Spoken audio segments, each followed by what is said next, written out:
This episode takes as its focus Lonnie Trimble, who was employed by Brian Epstein at Whaddon House. The more I've found out about Lonnie, the more important I consider his story, a story which isn't really told in any detail in any of the books that I've read. In discovering Lonnie, I've also discovered the racist abuse he was victim to, and that is explored in this episode. Some of the comments from the time include language and attitudes which some listeners might find offensive.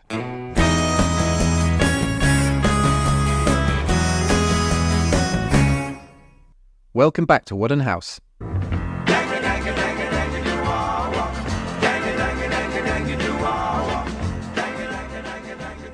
In our last episode, we looked at this Knightsbridge flat, which was home to Brian Epstein, George Harrison and Ringo Starr, in plenty of detail.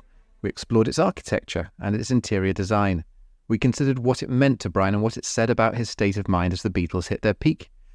We pondered its significance on the Beatle timeline, and we ended by speculating on what might have taken place on the morning of the 26th of October 1965, when the Beatles spent time here, perhaps their last time, before collecting their MBEs at Buckingham Palace. One character who appeared at the end of the last episode was Lonnie Trimble, Brian's valet, or as he called himself, houseman. In February 1964, just before the arrival of George and Ringo, Brian employed Lonnie, who would be a significant presence in his life for nearly 2 years. When Lonnie came along, Brian was on top of the world. When he departed, Brian was entering a dark and irrevocable decline. Lonnie is such an important character in the story of Brian, and yet he is marginalised in most of the narratives. His name is mentioned in biographies with a quick sentence here and there, but his voice is absent from projects such as Ray Coleman's 1989 biography of Brian. One might conclude that Coleman never interviewed him. If that's so, what a terrible waste of an opportunity. But perhaps Coleman did interview him, and the interviews didn't make the editor's cut. An equally egregious decision. Perhaps he tried, but Lonnie declined. That seems unlikely, as Lonnie was very happy to participate in the 1998 Arena TV documentary, The Brian Epstein Story, the fullest account that we have of Lonnie, and he was far from shy. I'm very glad that this documentary exists, and also its transcripts, which are in a book by Deborah Geller. All of Lonnie's words in this episode are his own, taken from those transcripts. From February 1964 until January 1966, Lonnie would see Brian every day while he was at home, and all of Brian's very famous and fabulous guests. He would have known Brian at his scintillating best, and also at his devastating worst. As we shall see, Brian divulged his deepest secrets to Lonnie. He trusted him, not only as an employee, but as a confidant and a friend. Brian confided in him, needed him, treated him badly, treated him tenderly. He is a character who needs to take his rightful place in the story. This episode is all about Lonnie.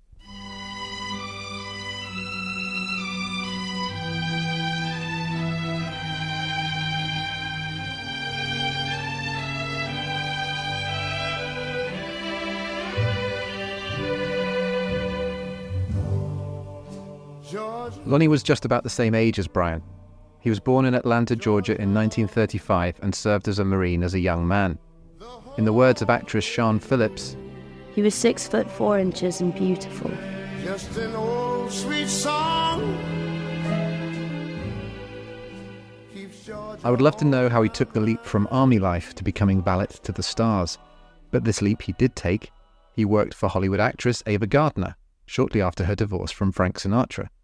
And then in, I believe, 1960, Lonnie crossed the Atlantic and found himself in Belgravia, London, working for British star Peter O'Toole and his wife, actress Sian Phillips. Anyone who knows of Peter O'Toole also knows that he was a hellraiser of the Richard Burton and Oliver Reed School of Drunkenness.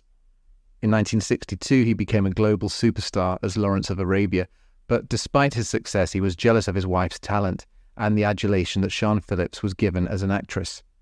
When they got together, she was the one receiving Hollywood contracts, and it did not sit well with O'Toole. He treated Sian badly. In 2001, reminiscing on one particularly abusive episode from around 1962, Sian reflected on how she survived O'Toole's tyranny. My only ally was a young black ex-Marine called Lonnie Trimble from Atlanta, Georgia, who came to work for us as a nanny and chef. Under Lonnie's easy, masterful control, the house assumed a semblance of normality. Lonnie was very good at his job. He earned the trust of Sian Phillips and indeed Peter O'Toole's mother, who could see the destructiveness of her son's behaviour and implored Lonnie to help her in maintaining his mental health. But despite the order and calmness he brought to the household, he would not put up with abuse.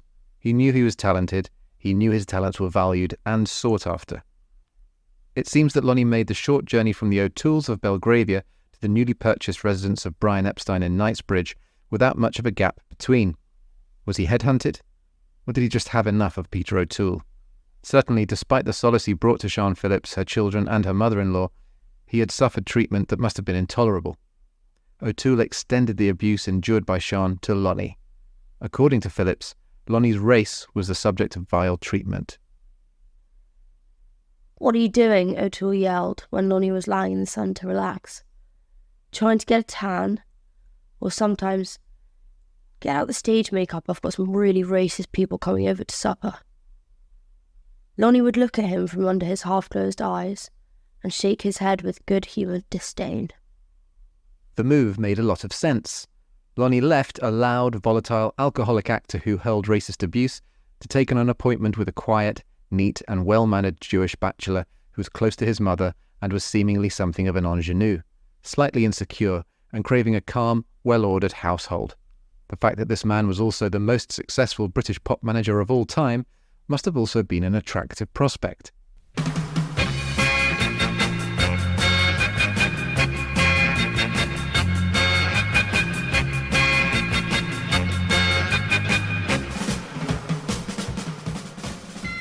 He wanted me to look after his flat as a cook, houseman sort of thing. He asked me how much money I wanted. I asked how much was he offering, which he told me would be £10 a week. I said I was expecting 12. He agreed, and with that, we said goodbye.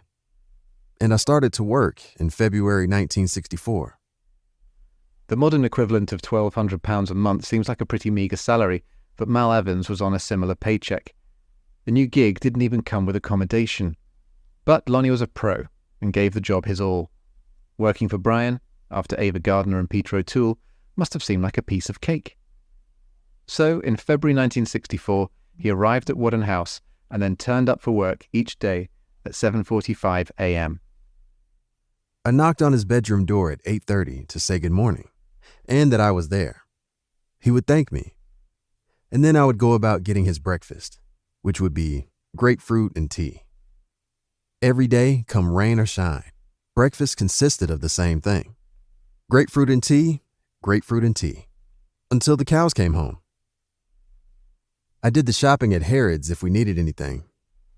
What struck Lonnie was how inexperienced Brian, who was posh in Liverpool but provincial in London, really was. His requests were modest, his expectations low. When he would entertain, I cooked a meal. We would probably start off with the grapefruit as a first course. With his parents, it would usually be a grilled Dover sole. When other people were there, we had caviar and smoked salmon, canapes, champagne.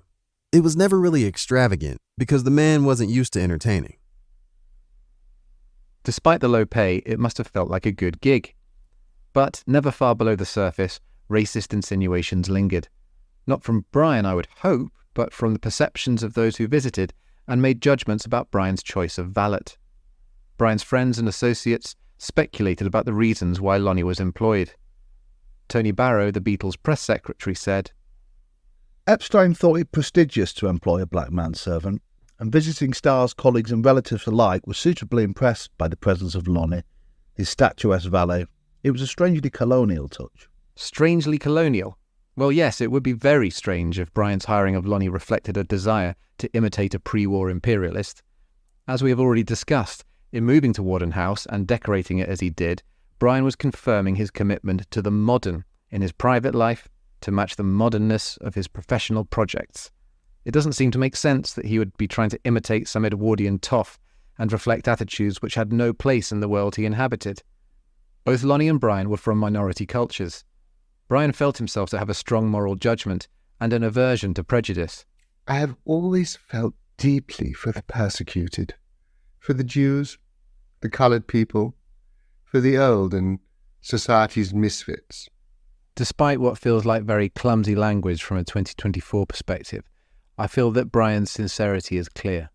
He was a lifelong Labour voter, the definition of a champagne socialist perhaps, but nonetheless ideologically at odds with the old establishment and its values. In a TV interview, Maureen Cleave drew the same conclusion as Tony Barrow and suggested that the Beatles themselves were impressed by Lonnie because he was black, or rather, that they were impressed by Brian because he had hired a black houseman. Does this ring true? If the Beatles thought about the black people in their lives and milieu, Windrush immigrant Lord Woodbine, with whom they had travelled to Hamburg, black Toxteth vocal group The Chants, whom the Beatles had backed at the Cabin in 1962, these were friends, equals and allies. Here are the Beatles talking about The Chants on Jukebox Jury in December 1963, at almost the same time that Brian moved into Whaddon House, to David Jacobs, who had become a Whaddon House regular. Well, we have a Liverpool group called The Chants on that one. I could write a book. John Lennon. Is it? Aye, it's right good, that one, aye. No, it's fabulous. No, it's the second record of them. It's the best. It's gear. You know, it's it. That's the sound, boy. Let's see if you let Paul and then say Paul. Yeah, I think it's great too. We were talking to the Chancellor the other night, and we said to him, what's your new record like? He said, it's powerful, lovely. So it's powerful. Thank you, Ringo Starr. I think it's great, much better than the first one. And I'll buy it, folks.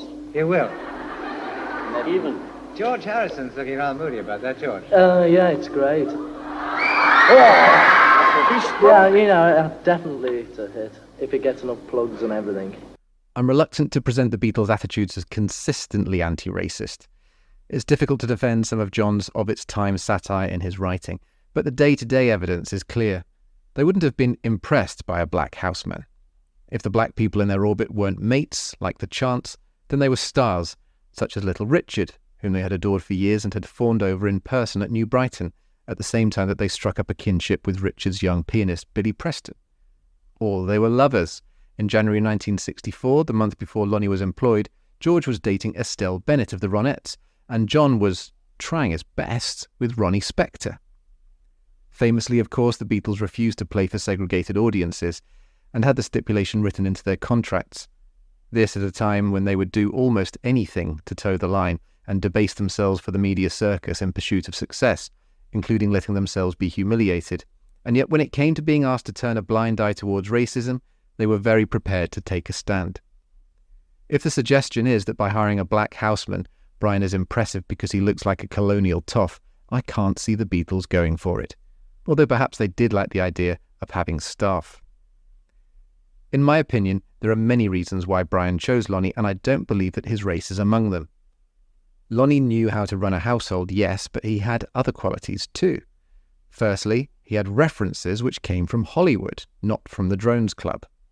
I have a personal man, Brian might have boasted, and why not? But what's his next sentence? He is black, or he has worked for Peter O'Toole and Ava Gardner. If by having his own gentleman's gentleman he was trying to imitate anyone, it would be an LA media mogul, not Bertie Wooster. Secondly, Lonnie understood style and taste, something that Brian was lacking. When I went to work for him, he wasn't well dressed, recalled Lonnie. He was wearing something like Burton suits, and he had some cheap winkle picker shoes. I'm sure in Liverpool he had style. He wore suits, and he did have a nice overcoat. But then, I don't know that much about Liverpool. When he came to London, he didn't have the style for London. I mean, London was swinging then. And I considered myself a better dressed person than he was. He was learning. If you looked at his apartment in the day, it was all G-plan stainless steel and stuff. Provincial, out-of-his-depth Brian, who is trying his best to keep up with the London cognoscenti, would have benefited from the personal touches of a hip young houseman, who, perhaps through subtly Jeevesian suggestions and veiled looks of approval or derision, might have been a positive influence on his growing awareness of what swung and how to swing in 60s London. Brian was lucky to have him, and he knew it. Lonnie also had one further advantage over other would-be valets. Like Peter Brown, Geoffrey Ellis, Lionel Bart, and many others in Brian's inner circle at the time, Lonnie was gay. I'm certainly not suggesting, despite Lonnie's sexual appeal, that Brian hoped to form any kind of sexual relationship with him. He didn't with any of his other gay colleagues or friends. However, as an unashamed gay man who had a partner whom he loved, Lonnie had an insight on life that Brian was lacking and needed. I had a relationship, and he said to me, "How is it that you and Patrick are so happy?" I said, "Because we love each other." Lonnie was able to talk about relationships in a way that on the one hand must have been very comforting for Brian, but on the other must have made him even more conscious of what he didn't have. One relationship which Lonnie observed firsthand, and possibly as closely as anyone who knew them, was that which Brian enjoyed, then endured, with John Diz Gillespie. Peter Brown. Diz was an aspiring actor-singer in his early 20s with dark hair, mischievous eyes, and an impish upturned nose. Brian met him at a party in LA on the 1964 tour and invited him back to London. At first, this development was met with Lonnie's approval. As far as I was concerned, it was a nice time because Epstein was playing house. He would come home at 6 o'clock and there were smiles all around because he was having a bit of happiness. They were fine together. It was like happy families, which pleased me because while Diz was there, my life was very easy. While he was being good Diz, things were great. And then he could suddenly turn. And turn they did. Diz was nothing short of a gigolo. There were thefts, there was blackmail violence, there were other lovers, men and women. There was enormous emotional trauma for Brian. Ultimately, it was a highly destructive relationship. But Lonnie, both as an insider and also as a gay man himself, offers a more nuanced assessment of the relationship than other commentators. His voice is important. One evening, Brian had his parents, Harry and Queenie Epstein, for dinner, as well as his boyfriend, Diz. The evening was not a success. Halfway through the meal, Dover sole again, and more grapefruit. Diz said something cutting to Brian and left the flat. Brian followed him. Perturbed, Harry and Queenie decided to make their exit shortly afterwards. Queenie said to me, "Lonnie, look after my son." Now, I was a bit annoyed with this, because that was the second mother to ask me to look after her son. Lonnie did as he was asked by Queenie. One day, Brian told Lonnie not to come to work. However, Lonnie's instincts led him to Whaddon House to check on his employer. As feared, he found Brian in a state of despair, following another argument with Diz. He sat there and said, "You can have everything and still be unhappy." And then he started to cry. I'd never seen him cry before, so what am I supposed to do? I put my arm around his shoulder and said, "Snap out of it." He said, "I've got this important meeting." I said, "Well, either you got to cancel the meeting or you snap out of it." He snapped out of it. It wasn't the only time Brian took emotional support from Lonnie. He sat me down once after he'd gotten rid of Diz. It was the first time I ever went into his bedroom when he was actually in bed. And he said, "Sit down. I want to talk to you." Brian began to unburden himself and share his worries with Lonnie. But Lonnie felt uncomfortable when his opinion was sought. He was a professional, and he didn't want to fall into an uncomfortable situation where boundaries were blurred. He asked Brian 3 times if he really wanted his advice. Brian said that he did. I said, "Diz is in California now. Leave him there, out of harm's way." It was during the same discussion that he told me that he and John Lennon had been lovers. Now that's too much for me to take on. We'd never talked about his personal life before. I'm not going to get into the Barcelona story here. Whether anything sexual happened between John and Brian seems immaterial to me, as much as it seems to excite a lot of people. They loved each other, and that's what's important. Nevertheless, I don't recall any of the gossiping biographers using Lonnie's account in their search for the truth about the Lennon-Epstein sexual liaison, which may or may not have happened. I would say that he was well placed to offer a credible opinion, a gay confidant who had experienced Brian's relationships firsthand and could clearly be trusted with secrets.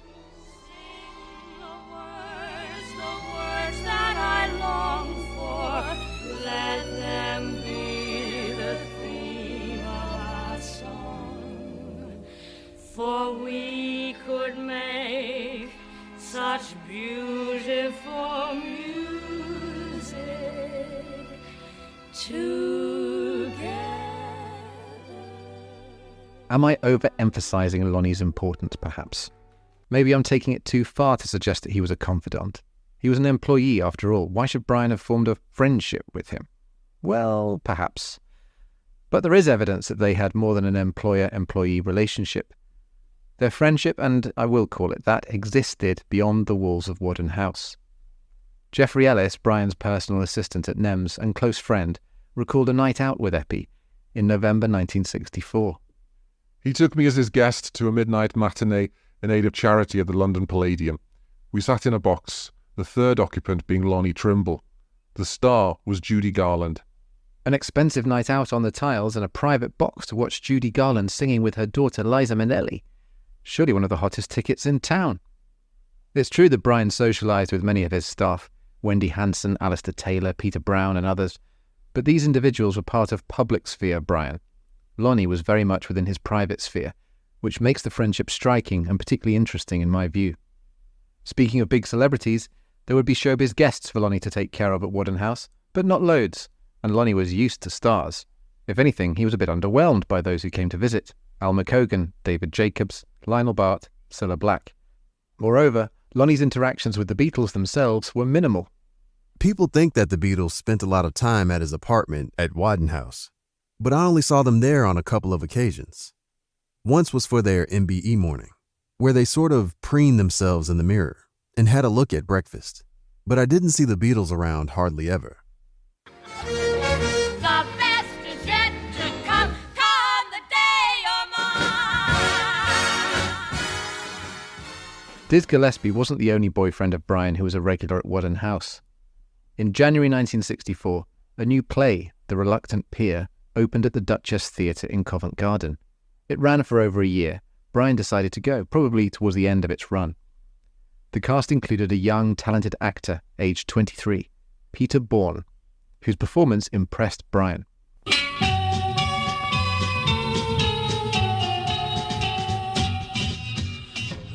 At a dinner party held after the show, Brian and Peter hit it off immediately. What may or may not have been discussed would be a mutual acquaintance. Peter's brother was the singer Mike Berry, whom Brian had approached in 1962 to ask if the Beatles could play a support slot at a concert. Lennon had been so impressed with Mike Berry's singing that he had offered to write a song for him. Anyway, Peter Bourne and Brian became very close friends, frequently going to the theatre together. Brian would visit Peter's house in Gloucester Terrace, and Peter would not only visit Whaddon House, but he also had his own key. On one occasion, Peter ran into a surly John Lennon while at the flat. Lennon treated him suspiciously. I think John approved of the other boy, and I was someone strange and new. Peter also remembered nefarious goings-on at Whaddon House. One day I went into the bedroom in William Mews, and an extremely famous person was there with a lot of grass on the bed. That's all I ever saw. I never saw barbiturate. I didn't know him in that way at all, but I remember this grass being sorted out in his bedroom. Lonnie Trimble remembers a relationship between Brian and Peter fondly, although I believe he misremembered Peter's name, perhaps thinking of his famous brother, or maybe Michael Haslam, who we will turn to momentarily. People couldn't get really close to Brian because he didn't let them. He was a lonely man who wanted friendship, but he could never find it. He had 2 affairs that I knew of. One was an actor called Michael, and it was absolutely wonderful. Despite this, 2 months after being given his Whaddon House key, Peter was asked by Brian to relinquish it, and the romance was over.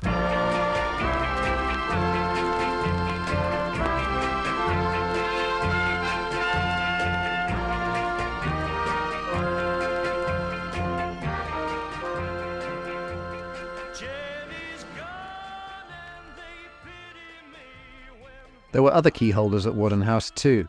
Alistair Taylor and NEMS staffer Ken Ashcroft had access. Both of these gentlemen frequently found themselves on the wrong side of Brian's temper. One day, Ken Ashcroft answered the ringing phone at Whaddon House and told the caller that Mr. Epstein was unavailable. He was in the shower. The next day, when Brian discovered the message that Ken had relayed, he was most unhappy. Don't ever tell people what I'm doing. On another occasion, cavern DJ Bob Wooler was visiting London and called by Whaddon House hoping to see Brian. Ken Ashcroft let him in and gave him a guided tour, even though Brian was not at home. This went down even less well than Showergate, and found Ashcroft in more hot water. Another key holder was singer Michael Haslam, who Brian had discovered and signed. Haslam stayed in Whaddon House for a while when he came to London from his hometown of Bolton. He joined the Beatles on their autumn 1964 UK tour, but his career failed to launch and he was soon dropped.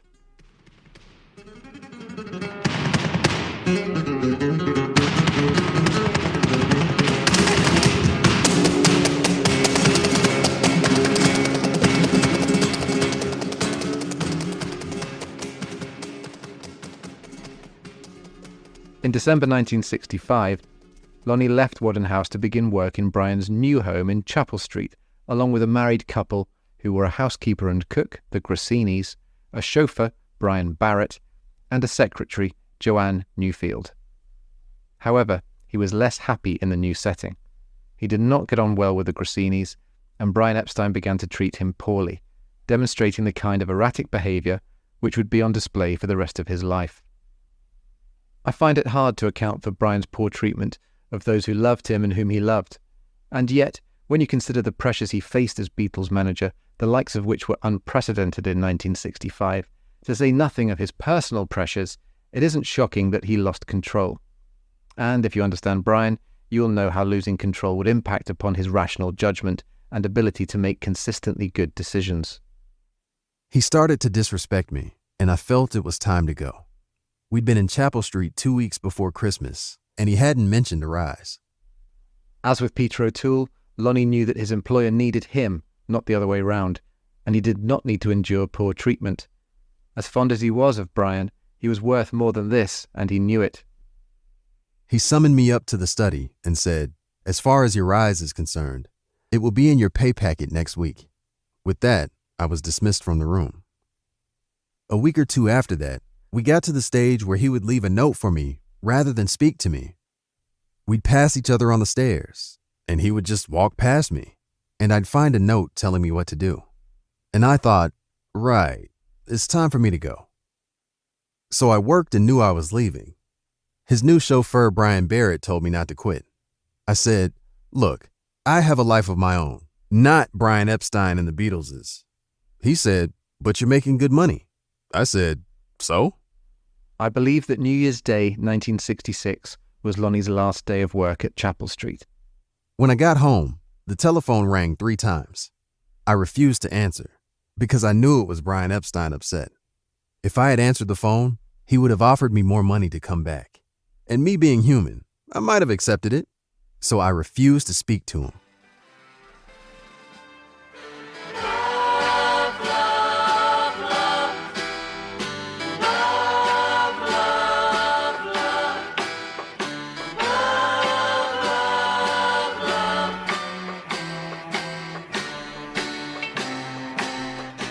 A year and a half passed.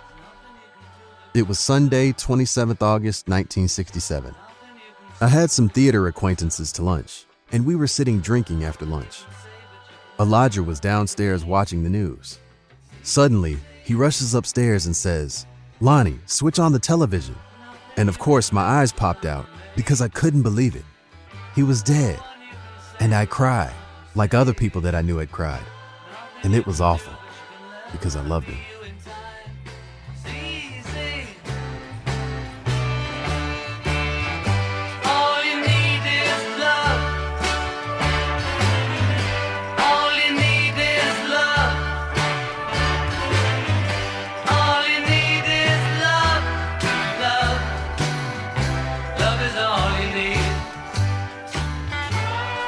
I only know a little of what happened to Lonnie next, but I believe he found happiness. I'm not sure what happened to Patrick, with whom he was in love, and neither do I know who Patrick was. However, it won't have been much later that Lonnie met Peter Stone. Peter was 2 years older than Lonnie. They stayed together for 38 years, until Peter's death, living in Putney, West London. It seemed that Lonnie had had his fill of prima donnas. I'm not sure if he became attached to another household immediately after leaving Chapel Street, but at some point around this time, he struck out on his own as a freelance caterer and event planner.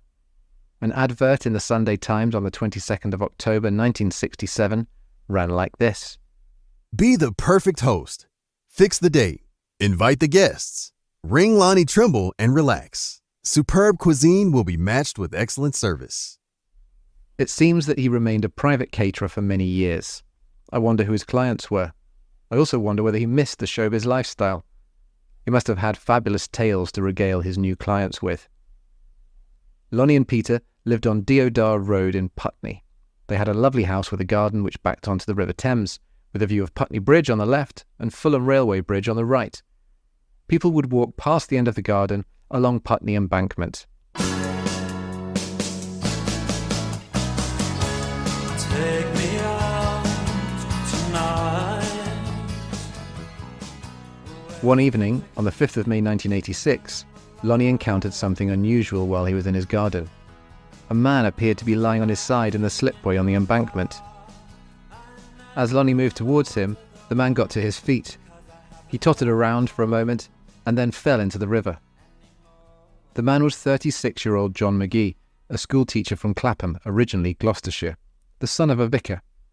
He had recently been promoted at work and was engaged to be married.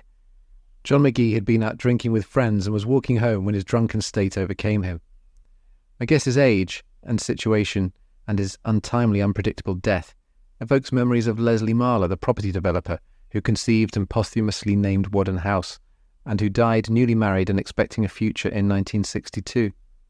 Or Elvira Barney, William Mew's resident who also died in her early 30s, like John McGee. And Brian Epstein. Lonnie gave evidence at John McGee's inquest, and the verdict was death by misadventure after drowning. Lonnie's name as a witness appeared in an article in the Western Daily Press, a local Gloucestershire paper.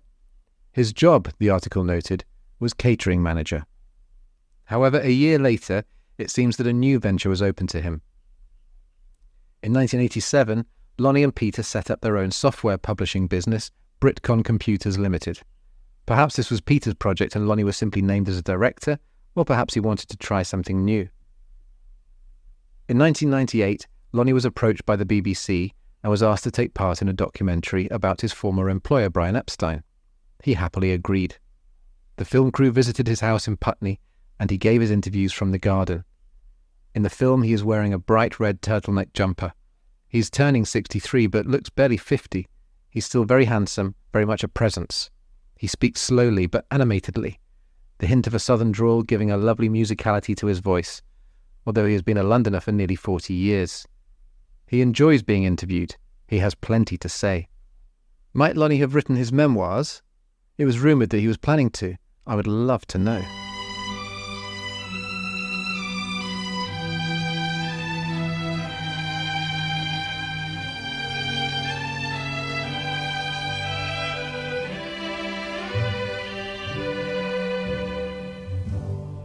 Lonnie died on the 8th of May 2010, aged 75, at St George's Hospital, Tooting, London. His funeral notice was posted in The Times. A nephew called George Paul, or perhaps two nephews called George and Paul, responded on the 23rd of May 2010. I wish I could turn back the clock and see Uncle Lonnie one more time. He was a lovely man, full of life. I will always miss him and Uncle Peter. They are together now. We love you both and will always miss you. It's quiet and peaceful on the other side. Forget your troubles, get happy, your cares fly away. Shout hallelujah, get happy, get ready for your judgment day. Come on, get happy, chase your cares away. In our next episode, meet a Hollywood superstar, an East End musical maestro, a host of 60s swingers, and let's welcome back the Beatles themselves. You will hear eyewitness accounts of a Beatles appearance on a rooftop. No, not that one. But maybe the Savile Row gig, the Beatles' last ever performance, was inspired by one balmy summer evening at Whaddon House. Stay tuned. Shout hallelujah, come on, get happy. You better chase all your cares away.